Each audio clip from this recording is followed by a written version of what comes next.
فلا هادي له نشهد أن لا إله إلا الله نشهد أن محمدا عبده ورسوله لا نبي بعده أما بعد كما قال الله تعالى عز وجل في كتابه الكريم نعوذ بالله من الشيطان الرجيم بسم الله الرحمن الرحيم يا أيتها النفس المطمئنة ارجعي إلى ربك راضية مرضية فادخلي في عبادي وادخلي جنتي الآية وكما قال نبينا محمد بن عبد الله من سلك طريقا يلتمس فيه علما سهل الله به طريقا إلى الجنة Al-Hadis Sadaqallahul Azim.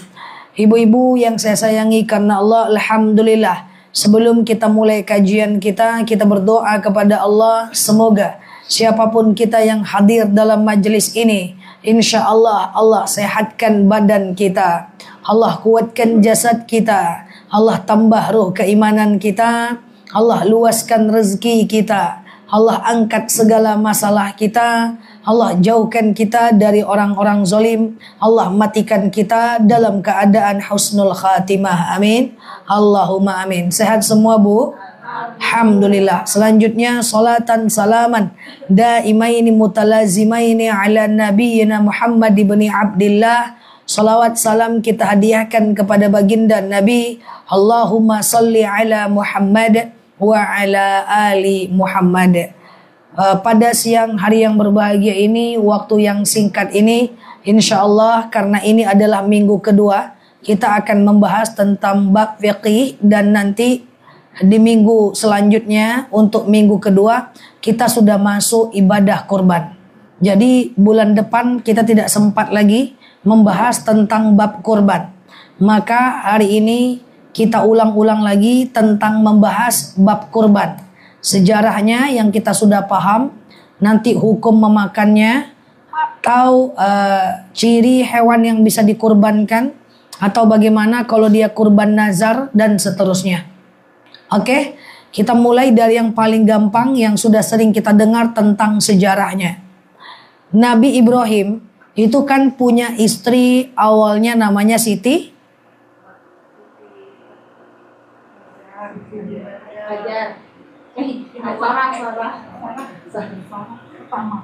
yang punya anak Ismail dari siapa?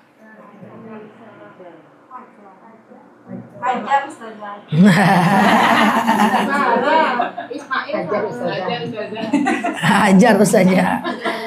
Jadi ibu-ibu yang saya sayangi karena Allah, dari istri pertama beliau tidak punya anak. Kan kita udah bahas cerita Ibrahim. Oke, lalu kemudian nikah dengan istri kedua, nggak juga punya anak, sampai akhirnya Nabi Ibrahim selalu berdoa. Nabi Ibrahim tuh doa punya anaknya, beliau itu bukan sekedar pengen punya anak, tapi pengen punya anak yang soleh. Makanya Nabi Ibrahim tuh suka berdoa, Rabbi habli minas salihin. Ya Allah, karuniakan kepadaku anak yang soleh. Jadi Allah kasih bukan sekedar anak, tapi anak yang soleh seperti Nabi Ismail. Kenapa Nabi Ibrahim dianggap sebagai Abul Anbiya? Karena keturunan-keturunan beliau itu rata-rata adalah para nabi. Yang cerita kita kemarin tentang Nabi Ibrahim. Sampai sini paham ya? Kita fokus dengan Nabi Ibrahim. Ketika Nabi Ibrahim beranjak dewasa, waktu bayinya Ismail beranjak dewasa, bayinya ditinggalkan di padang pasir. Setelah Nabi Ismail kemudian beranjak dewasa, usia TK lah. Gitu singkat cerita, Nabi Ibrahim bermimpi. Dan dia berkata kepada anaknya Ismail pada masanya, Ya bunayya, hai anakku, inni ara fil manam anni adbahuka. Sungguh aku menengok dalam mimpiku bahwa aku diamanahkan menyembelihmu. Dari Allah mimpinya. Jadi kalau nabi-nabi terdahulu banyaknya mimpinya datang dari Allah. Kalau kita banyaknya mimpinya datang dari kegalauan hidup. Itu bedanya ya kan. Jadi itu udah yakin itu mimpinya datang dari Allah Azza wa Jalla ya. Ya bunayya, hai anakku, inni ara fil manam anni adbahuka. Sungguh aku menengok dalam mimpiku bahwa aku diamanahkan menyembelihmu. Fanzur madza tara. Bagaimana pendapatmu? Nah, Nabi Ismail ini adalah nabi yang luar biasa. Dia itu sami'na wa ata'na. Saya dengar, saya taat. Apa kata Nabi Ismail? Qala ya abati if'al ma tu'mar. Ayah, lakukan apa yang Allah perintahkan kepadamu, ayah. Satajiduni insyaallahu minas sabirin. Sungguh nanti kalau kau lakukan, aku akan mendapatimu, ayah, sebagai orang yang sabar. Jadi ini adalah ketakwaan secara berjamaah. Kalau kau lakukan, kau sembelih aku, nanti kau akan jadi orang yang sabar. Nah, kalau ibu pergi haji atau pergi umroh, ibu akan melihat dalam perjalanan menuju Mina dan Muzdalifah, itu tempat penyembelihan beliau masih bisa kita lihat sampai sekarang. Di atas bukit ada tugunya. Wallahu alam bisawab tingkat kebenarannya, tapi tour leader juga sering menyatakan dan berhenti di tepi bus dan menunjuk ke sebelah kiri. Tuh tempat penyembelihan Ismail oleh Nabi Ibrahim. Kedepannya lagi beberapa kilo ada tempat melontar jamroh. Makanya kan ceritanya itu dari rumah beliau ingin proses penyembelihan, disetujui oleh istri, pergi ke tempat penyembelihan, ketemu setan. Kan gitu ceritanya tuh. Maka ketemu setan, ngapain Ibrahim, engkau bunuh anakmu, itu mimpimu, bukan datang dari Tuhanmu, diambil batu lempar. Ngapain Nabi Ibrahim, kau bunuh anakmu, belum tentu lagi kau punya anak besok, lempar lagi. Maka terjadi kalau orang haji, mereka melontar namanya kan. Nah, makanya ibaratnya itu kalau mau saya ambil contoh, pura-puranya di kantor gubernur adalah rumahnya, di Gramedia adalah tempat melontarnya, di sini adalah tempat penyembelihan. Jadi melewati tempat melontar. Nah, kalau kita lihat di sana juga iya. Jadi kita ketemu dulu tempat penyembelihan, baru seberangnya itu adalah tempat melontar. Karena itu satu kejadian. Jadi Nabi Ismail itu disembelih di tengah bukit, di atas bukit yang tidak terlalu tinggi dan tidak terlalu rendah. Sebelum kita membahas selanjutnya, kita ulang-ulang kaji kita karena supaya kita ingat nanti tentang sirah ini. Nah, ketika proses penyembelihan, Nabi Ibrahim berpesan kepada, Nabi Ismail, laki-laki soleh tadi, punya pesan kepada bapaknya. Ya. Nah, jadi apa pesan Nabi Ismail kepada bapaknya Ibrahim?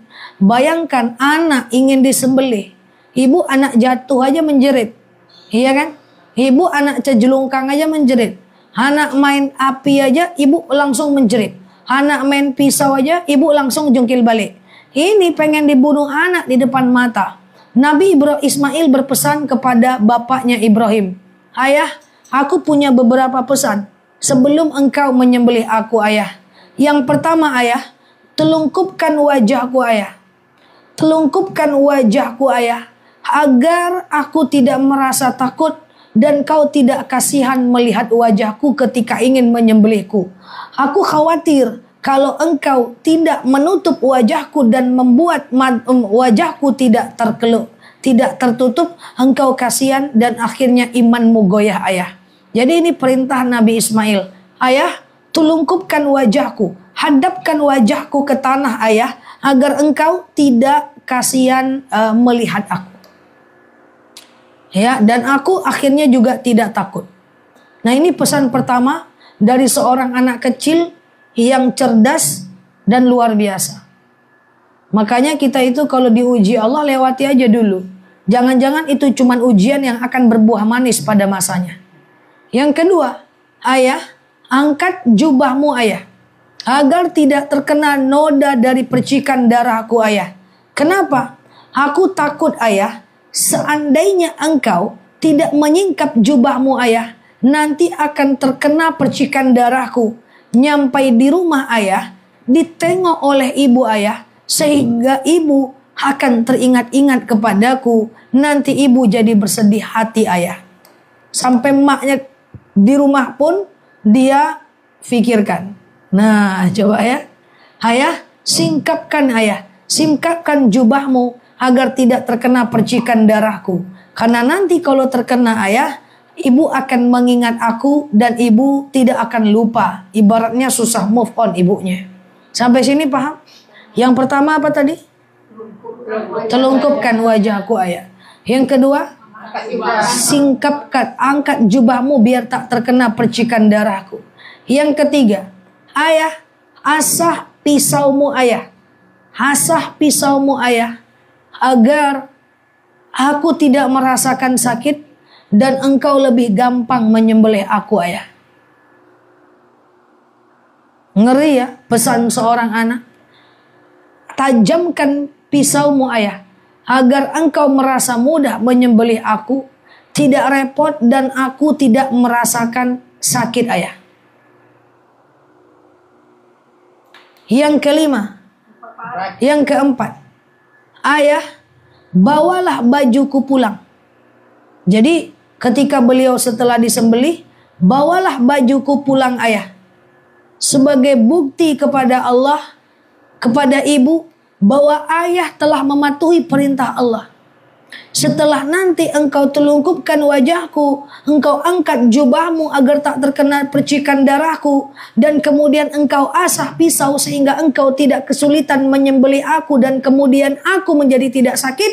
Ada bajuku ayah, bawa pulang ayah, dan sampaikan kepada ibu sebagai bukti bahwa engkau telah menyembelih aku dan melaksanakan perintah Allah Azza wa Jalla. Anak kecil itu.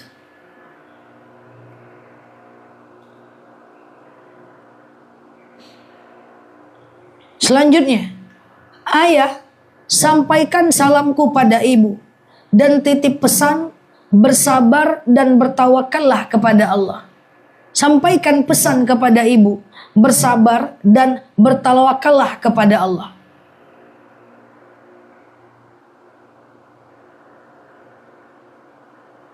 Oke. Selanjutnya, ayah, jauhkan anak kecil daripada ibuku ayah, untuk sementara waktu, agar dia tidak teringat-ingat kepadaku. Setiap lihat anak kecil, nanti ibu teringat kepadaku. Setiap anak kecil, ibu akan teringat kepadaku. Mendengar perkataan itu, Ibrahim sedih. Maka Ibrahim cuma mengucapkan kata-kata Nabiullah, Nabiullah, ya, baiklah, kata Nabiuna Ibrahim, baiklah. Nah, ini adalah perintah atau pesan daripada seorang anak kecil ya, untuk menyembelihnya. Bahkan dia menguatkan bapaknya untuk kemudian dia itu bisa disembelih dengan cara yang ridho dan ikhlas. Betul-betul niat karena Allah. Makanya saya sering bilang, apapun kalau niat karena Allah, itu kita akan lakukan. Kita akan berkata dalam hati, ya Allah, kalau bukan karena engkau, aku tidak kerjakan ini. Tapi karena ini perintahmu, aku kerjakan. Yuk simpulkan sebentar. Yang pertama, ayah, telungkupkan wajahku ayah, agar aku tidak merasa takut dan ayah tidak melihat wajahku sehingga ayah akan bersedih. Nanti iman ayah menjadi jauh dan akhirnya tidak jadi jembelih aku. Yang kedua, ayah, angkatlah jubahmu ayah, agar tidak terkena percikan darahku. Aku takut ayah, kalau nanti jubahmu teringat percikan darahku, nyampe di rumah dilihat ibu akan teringat terus kepadaku. Yang ketiga, ayah, tajamkan dan asahkan pisaumu ayah, agar aku tidak merasa sakit dan engkau gampang mengeksekusinya.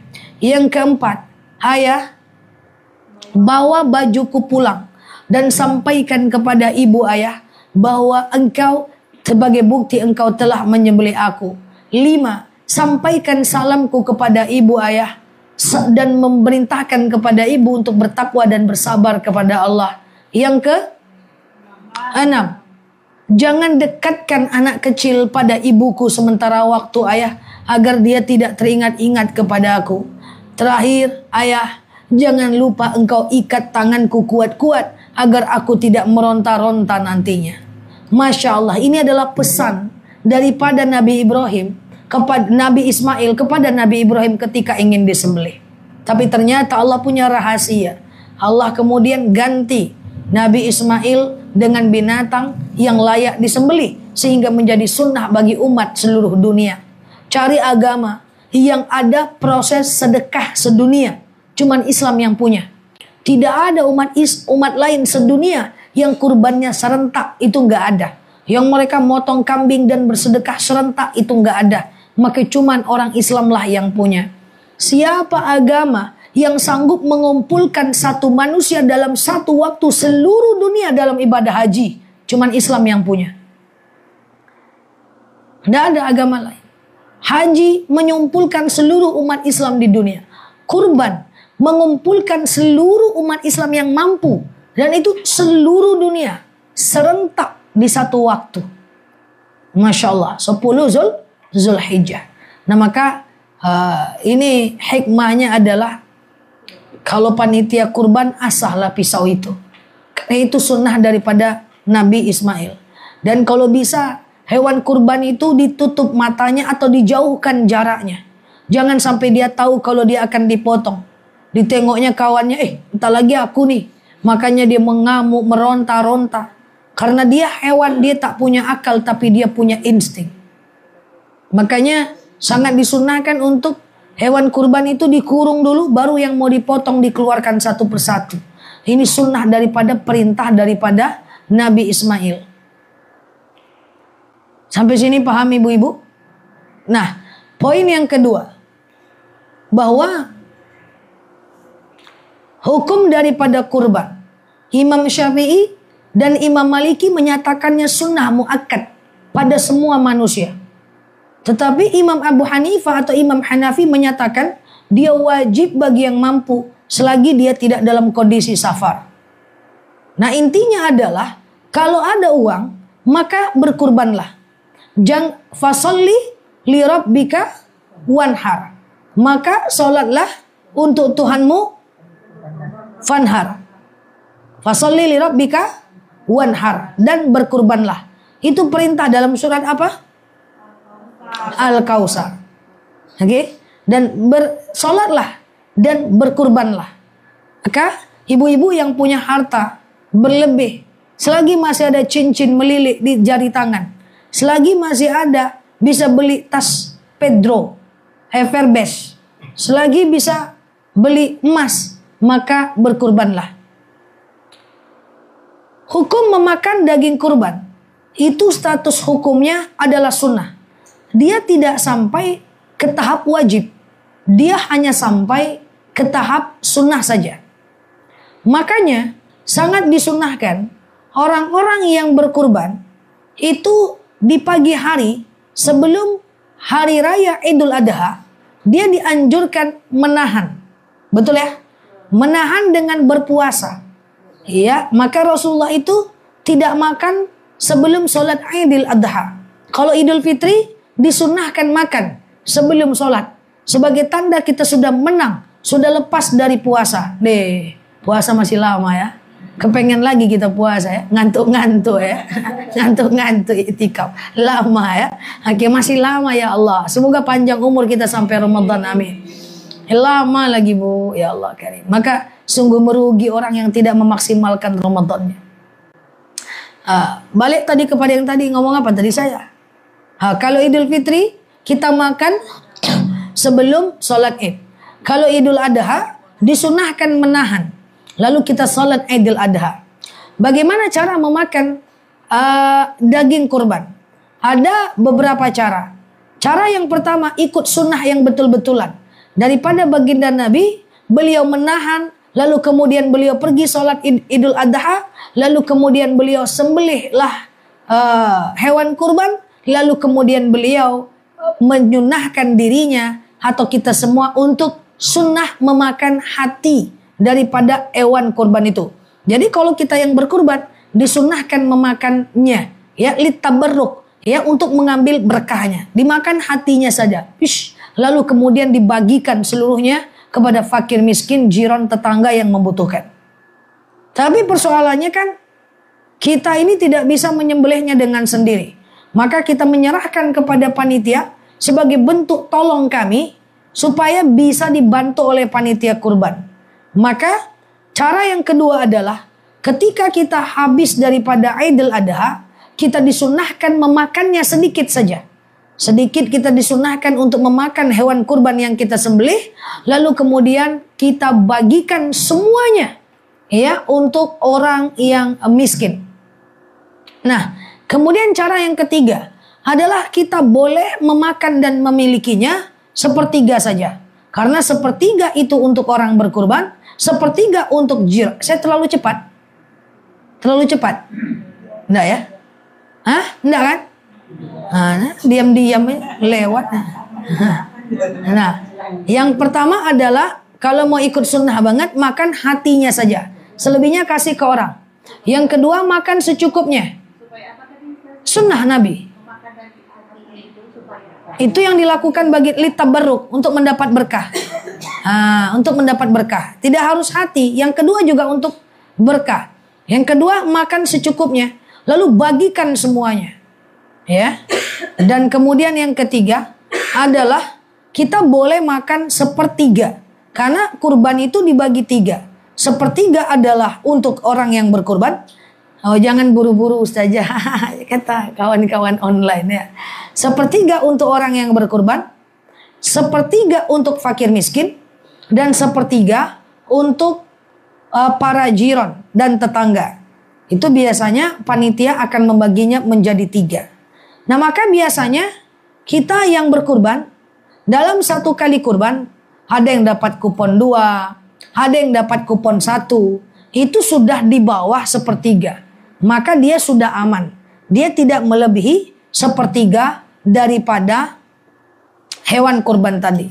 Dan hukum memakan hewan kurban tadi adalah sunnah hukumnya.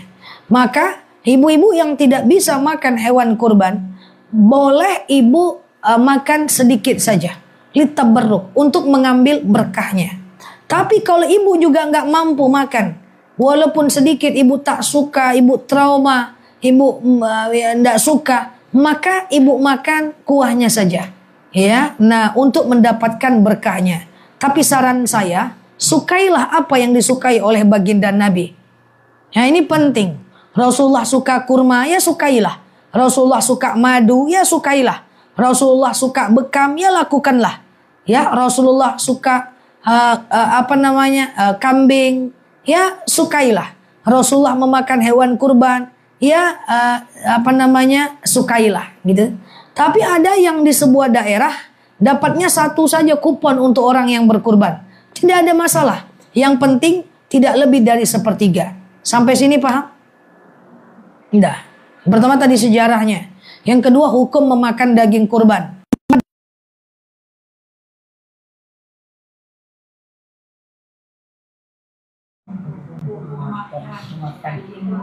Oh, udah ya, hukum memakan daging kurban.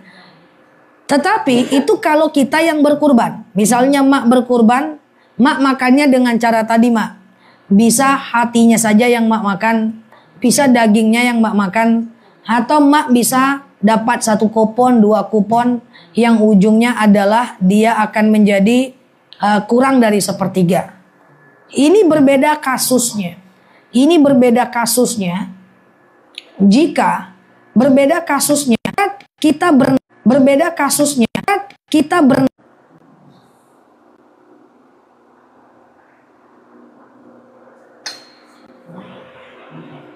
sampai mana tadi? Nah, diulang lagi ya. Nah, ketika daging kurbannya itu kita yang berkurban, itu kita boleh memakannya. Tapi ketika itu adalah kurban nazar. Contoh ibu bernazar misalnya. Ya Allah, kalau anak saya lahir dengan selamat dan saya sehat, maka saya akan berkurban tahun depan. Yang tadi dia sunnah, karena dia kita kasih nazar, maka berubah status hukumnya menjadi wajib atas kita, kan gitu kan? Lalu kita berkurbanlah dengan nazar, ya kan? Lalu kita berkurban dengan nazar kita itu. Nah, maka status hukumnya menjadi kurban nazar. Nah, ketika dia sudah menjadi nazar, maka kita tidak boleh makan hewan yang kita nazarkan itu. Jadi caranya seperti ini. Saya mesti bilang sama panitia, "Hei, Tia, ini adalah saya untuk nazar ya. Nanti saya nomor berapa nih hewan kurbannya?" Nah, kalau hewan kurban saya itu adalah nomor 8, nanti saya akan tegak dan menyaksikan di situ. Nanti hewan kurban itu tolong dipisah. Nah, yang itu jangan dibagikan walaupun saya ada kupon. Bagikan kupon saya pada hewan yang lain. Paham? Kok pada hewan yang lain? Dengan hewan yang lain. Nah, Bude bernazar nih Bude. Kalau saya bisa hafal, kalau saya misalnya bisa beli rumah, Pak D dapat rezeki beli rumah cash, tahun depannya saya berkurban, kan gitu Bude. Lalu kemudian Bude bilang ke panitia, ini nazar ya Pak Tia. Oke. Nah, dia tahu itu kerbau. Nah, kalau dia ngerti itu dia pisahkan, nanti kan Bude ada kupon. Bude boleh makan kupon lain. Nah, nazar itu sepenuhnya harus dibagikan. Kupon Bude tapi Bude makan tuh. Boleh, tapi kuponnya diambil dari daging yang lain. Nazar tadi tak boleh. Ini menurut madhab Syafi'i. Ya itulah yang harus dipikirkan. Itu kan teknis, ya kan, itu teknis. Nah, itu teknis. Udah kan? Nah, itu kalau ada nazar. Nah, atau kalau nazar potong saya surang di rumah. Kambiang. Nah, karena sebenarnya kan pada masanya dulu motong sendiri kan. Nah, cuman kan kita nggak mampu, maka kita minta tolong panitia kurban untuk melakukan aktivitas pemotongan itu. Nah, hal itu senada dengan kurban atas orang tua yang meninggal dunia. Sekarang saya tanya dulu, boleh nggak kita berkurban atas nama orang tua yang meninggal? Jadi begini, ada dua bagian. Yang pertama, kalau seandainya orang tua kita itu meninggalkan wasiat, misalnya orang tua Bude meninggal, ada emas tuh di bawah laci, kalau aku meninggal kurbankan aku ya gitu. Atau misalnya dia bilang, kalian kalau ada rezeki kurbankan aku ya, maka yang tadinya kurban statusnya sunnah, karena orang tua meninggal itu meninggalkan wasiat, maka sebagai anak wajib mengorbankannya. Iya kan? Maka sama, diupayakan tahu dagingnya yang mana dan kita tidak memakannya. Ya, makan daging yang lain, tetap bisa dapat daging kurban, paham ya? Nah, tapi kalau seandainya nih orang tua tidak melakukan wasiat, lalu kita cuman pengen saja berkurban atas nama orang yang meninggal tadi, maka dalam mazhab Syafi'i berbeda pendapat. Masih dalam satu mazhab, berbeda pendapat. Ada yang mengatakan boleh karena dia bagian dari sedekah. Ada yang mengatakan tidak perlu karena tidak disunahkan. Maka berarti boleh atau tidak berkurban atas nama orang meninggal kalau tidak meninggalkan wasiat? Boleh enggak? Ada yang membolehkan, paham ya? Ada yang membolehkan karena ulama juga kan. Nah, hanya saja kalau mau lebih baik, kan kalau dia meninggalkan wasiat clear, kurban lah gitu kan. Tapi kalau dia tidak meninggalkan wasiat langsung pecah ini. Ya, dalam satu madhab berpecah, ada yang mengatakan tidak perlu, ada yang mengatakan boleh saja kalau mau karena kurban bagian dari sedekah. Ketika terjadi perbedaan ini, boleh aja kalau mau. Saya tidak mungkin bilang tidak boleh karena ada ulama dari mazhab Syafi'i yang juga ikut membolehkannya. Hanya saja kalau mau lebih aman, berkurban atas nama kita bagus. Kita berkurban atas nama kita, lalu kita mendoakan pahalanya untuk orang yang tidak berkurban, termasuk bisa mendoakan almarhum. Karena Rasulullah itu dia berkurban, lalu dia berdoa untuk orang lain. Ya Allah, saya berkurban, dapatlah pahalanya saya, keluarga saya, istri saya, anak laki-lakiku, anak perempuanku, wasyahidin, orang yang mati syahid, mujahidin ya, dan kemudian wali ummati kulluh, dan kemudian dia mendoakan orang lain. Itu bisa. Clear sampai sini? Nah, kemudian bagaimana berkurban atas orang hidup? Atas nama orang hidup gitu ya. Nah, ini juga terpecah pendapat, tapi tetap ada yang membolehkan dengan syarat. Ya, apa syaratnya? Syaratnya adalah kasih tahu kepada orang itu. Misalnya, saya berkurban atas nama kakak. Ada yang menyatakan tidak boleh. Tapi kalaupun menyatakan boleh, dia bersyarat. Kasih tahu kepada dia. Supaya apa? Karena kalau kita berkurban, kemudian mengkurbankan orang lain, itu nanti di tanggal 1 Zulhijjah ada larangan dan tidak dianjurkan untuk memotong kuku, rambut dari ujung kepala sampai ujung kaki itu larangannya atas nama orang yang berkurban, bukan orang yang membayarkannya. Tapi sebenarnya kalau ibu mau atas nama ibu aja, ibu doakan untuk orang lain. Paham sampai sini?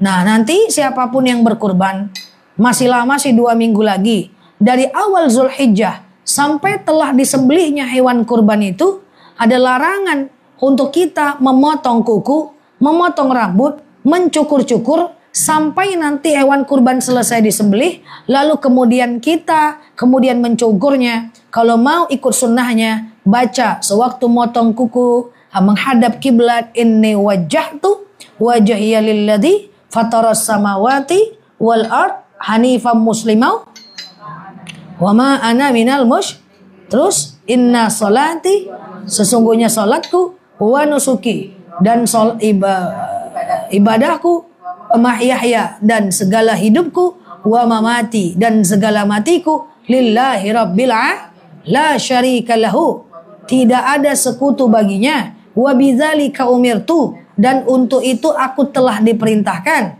wa ana minal, dan aku bagian dari orang muslim. Apa pada hakikatnya? Hakikatnya adalah ketika habis dipotong hewan kurban tadi, kita menggugurkan seluruh dosa yang ada di badan kita. Wa ana minal muslimin. Banyak baca tapi banyak tak meresapinya. Ya, wa ana minal muslimin. Andaikan aku punya noda, aku punya dosa di kepalaku, di tanganku, di kakiku, aku akan selalu menyatakan wa ana minal muslimin. Saya bertaubat, mohon ampun kepada Allah Azza wa Jalla untuk tidak melakukannya. Seperti itu. Nah, jadi kalau di atas nama orang hidup, kayak tadi saya sampaikan. Sampai sini paham? Masalah makan daging kurban tadi kan misalnya kalau seandainya saya ikut korban, biasanya kan setelah dapat daging itu biasanya saya langsung masak misalnya. Nah itu biasanya anak-anak kos dibawa makan itu nggak masalah, nggak apa-apa. Baik. Pertanyaannya kayak gini. Saya kan dapat daging kurban 2 kupon, 1 kupon. Lalu saya masak, saya bagi-bagi. Apakah itu nggak masalah? Boleh nggak? Boleh. Boleh nggak? Lucu. Ya biasanya gitu. Nah, kira-kira biasanya gitu terus mau ngasihnya ragu. Boleh anda kok? Ya boleh anda. Ya ragu nggak biasanya. Baik. Kami makan di luar Baik. dulu, makan langsung. Tadi kan coba daging kurban itu tadi sepertiga untuk siapa? Untuk berkurban. Sepertiga untuk fakir miskin. Sepertiga untuk jiron. Berarti jiron ini bisa jadi dia orang kaya. Iya toh? Nah, maka kalau kita orang yang sudah mampu, sudah mapan, dapat pun kita daging kurban, kita makan sekali 2 kali makan, mentahnya dikasih orang sedekahkan gak apa-apa. Atau seandainya ajak anak kos tadi, justru itu bagus. Kita berkurban kita cuma makan sedikit, nih ya kan, justru itu bagus. Atau undang orang ke rumah, oi banyak daging, pening kepala menghabiskan, naik kolesterol, hipertensi, nah ya kan. Nah jadi boleh bu. Atau ibu sekedar masak, banyak juga yang ragu. Ustazah aku arisan, aku masak daging kurban di arisan. Ya bagus lah, kasih orang. Ya kan? Tidak ada masalah. Kan tadi kita makannya, semakin dia sedikit, semakin dia bagus. Kan kayak gitu ceritanya. Jadi untuk orang yang kayak mapan, kalau orang yang nggak mapan tentu sayang dia. Dia sayang, dia simpan untuk dirinya, nggak apa-apa. Nah sekarang menjualnya gimana coba? Udah dapat sama kita jual, boleh nggak? Maka menurut ulama madhab, menjual daging kurban tidak dianjurkan. Ya, untuk orang kaya. Keterlaluan. Tapi kalau dia orang susah, dia butuhnya uang, maka dia dibolehkan kalau dia udah fakir banget. Ya kan? Nah, orang kaya bagi-bagilah. Macam Kak Leni tadi. Ya kan? Bagi-bagilah. Ajak anak kos. Ya kan, ajak bapak kos, enggak ya? Aman, bapak kos ya kan? Ya kita kan enggak tahu takdir kan? Ajak anak kos, ngeri bu kosnya, ajak bapak kos, makan sama kita, ya kasih, mentahnya kasih boleh, siapa boleh. Saya setiap kurban itu sebanyak-banyaknya daging. Memasaknya aja saya dalam hati. Setiap masjid ngasih saya daging kurban. Karena saya ceramah di masjid itu. Hari kurban itu ceramah libur. Tapi saya menjemput daging. Kerja saya di hari kurban. Itu udah puluhan tahun coba. Nggak diambil dia dari jamaah. Diambil memasaknya. Jadi hari raya kurban itu kan ceramah libur. Itu kan saya udah telepon, di mana masjidnya, ini alamat. Oh, sampai saya list, mak berapa kilo lah ini. Kalau tidak diambil dia bilang, oh, kasih aja bu, kan sedih nanti kan. Jadi saya tetap ambil kan Bude. Walaupun akhirnya kami bagi-bagi Bude. Bude izin yang jemput kakak saya ya Bude gitu kan. Yang jemput, bu saya nggak bisa, saya harus jemput ke sini. Sampai saya keluarga menjemputnya dia lah banyak. Wallah banyak. Iya kan. Jadi kan kalau nggak diambil nanti segan sama pada panitia, sama pada jamaah saya. Jadi itu tetap saya ambil tuh.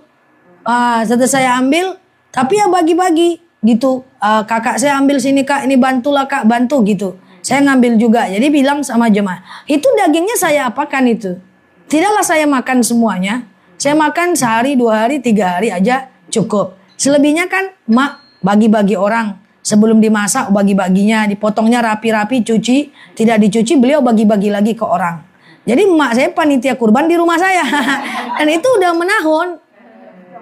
Jadi makanya saya sering menyaksikan pemandangan di jalan itu. Hewan kurban, sapinya lari. Masuk Indomaret, masuk pagar orang. Karena saya lagi mengambil hewan kurban. Nah itu contohnya ya. Jadi boleh dibagi kak. Ya boleh dibagi. Karena memang saya tipe yang suka dengan daging.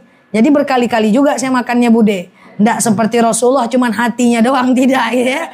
Saya akan berkali-kali. Saya suka dengan daging apapun bentuknya. Nah jadi seperti itu dibagi. Sama tadi kayak Kak Leni tadi sudah diterima lalu dibagi-bagi. Dimasak boleh, mentah boleh. Tapi setelah kita terima. Nah kalau orang miskin, maaf fakir lah ceritanya.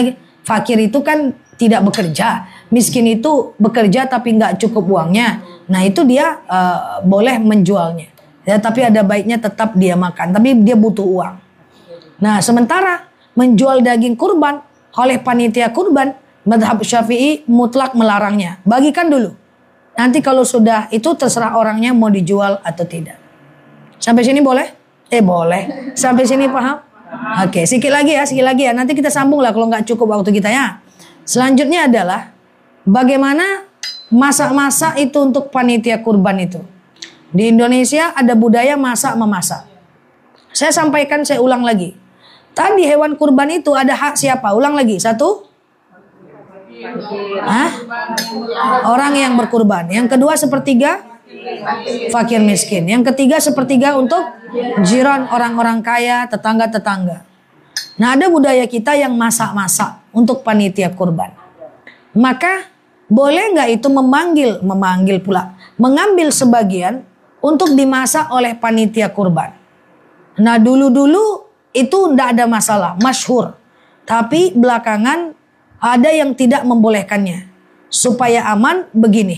Karena memang dalam mazhab Syafi'i semuanya mesti dibagikan. Ya, karena itu bukan, karena di dalam daging kurban yang Kak Leni masak. Ketika Kak Leni masak untuk panitia kurban, itu ada hak siapa di sana? Ada hak 3 orang tadi. Maka harusnya tidak boleh. Cuman ada beberapa exit door atau jalan keluarnya. Apa jalan keluarnya? Ada berbagai macam tutorial izinnya. Tutorial izin yang pertama, sekedar ngomong. Kalau mau ngomongnya kayak gini aja. Misalnya saya panitia kurban, Bude mau bayar hewan kurban. Bude, ini adalah 2.800.000 kurban, 100.000 adalah operasional untuk ngecek lokasi, untuk gotong royong, untuk beli pisau, misalnya gitu ya. 100.000 jadi 2.900.000 ya Bude. Oke, Bude, izin Bude. Boleh nggak nanti ketika udah berkurban, kami ambil 1 genggam, 2 genggam untuk dimasak oleh panitia. Pas mendaftar lebih gampang. Daripada itu dilakukan saat proses hewan berkurban berlangsung. Dikumpulkan fulan 7. boleh nggak kami ambil segenggam, 2 genggam, sekilo, 2 kilo untuk panitia? Boleh. Ada satu yang nggak boleh. Nggak boleh. Kata dia, saya nggak izinkan. Ambil aja parang tuh, boleh nggak?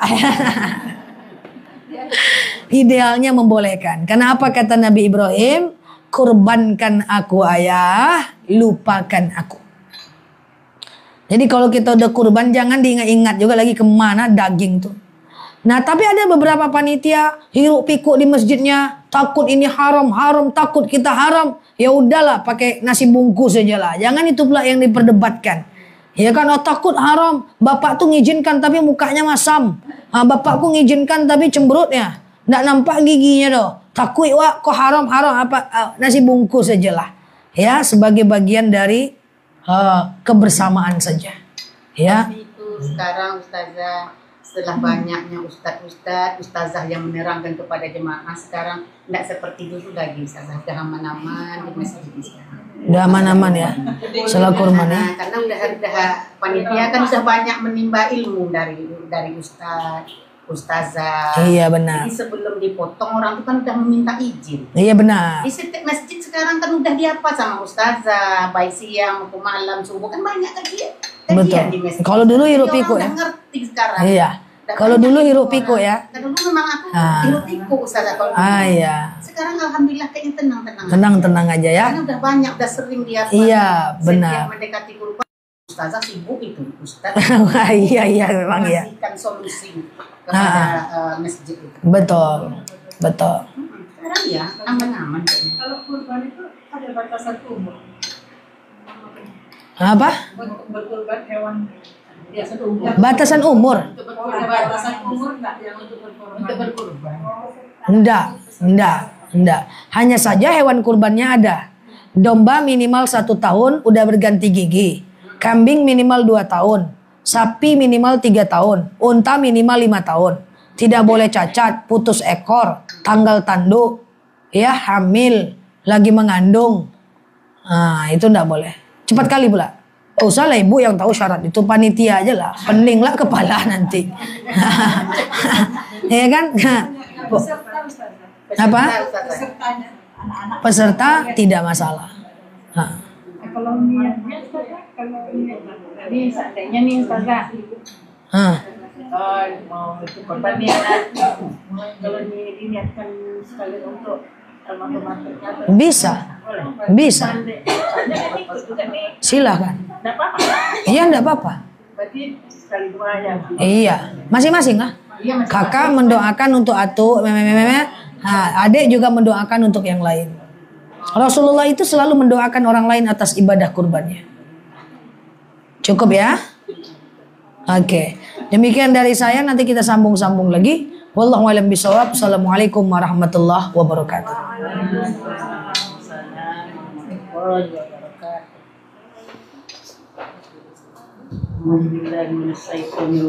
Bismillahirrahmanirrahim.